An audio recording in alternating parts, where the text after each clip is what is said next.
Bienvenue sur Clapetimo, le podcast qui vous fait découvrir l'origine des mots. Une initiative recommandée par le concours francophone Les mots en or avec le soutien de la Fondation Voltaire.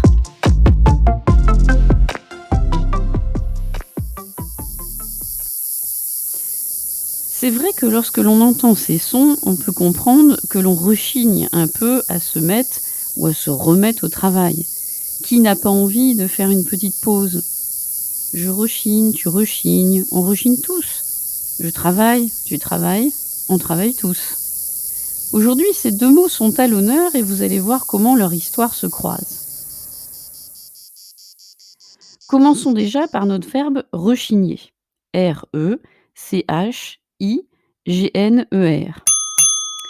Si l'on avait à lui trouver des synonymes, on pourrait dire que rechigner, c'est grogner, maugréer, râler, ronchonner, montrer par son visage finalement sa mauvaise humeur.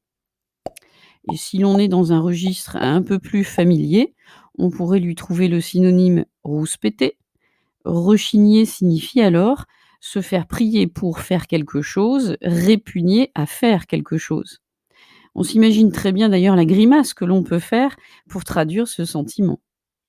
Et c'est amusant de s'intéresser à la racine du mot pour voir que nous faisons perdurer, somme toute, son sens premier. En effet, rechigner est formé du préfixe re et du radical chigner ou quigner, qui signifiait fendre, tordre la bouche, qui répondait à l'italien ghignare, qui signifiait sourire avec malice, lui-même dérivé du vieil allemand kinan, qui signifiait sourire.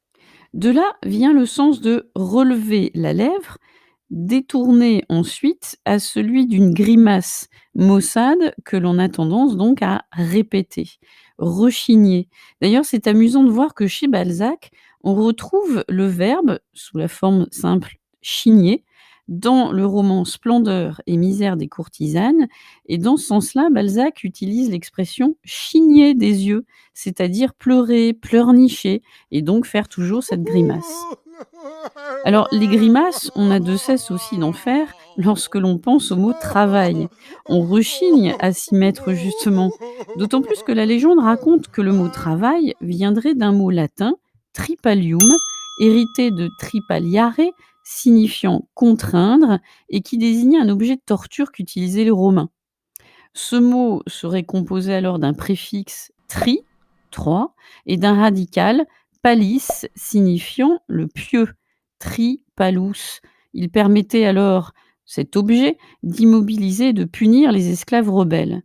Vous comprenez alors comment cette idée de torture a traversé les époques pour confronter l'idée que travailler est bel et bien source de torture. Pourtant, les voix se font nombreuses depuis quelque temps pour remettre en question cette origine, ou du moins ne pas retenir que cette notion de torture, même s'il ne s'agit pas du tout, on est d'accord, de la renier. On retrouve le tripalium pour désigner alors un dispositif qui servait à immobiliser les animaux pour le ferrage ou les soins.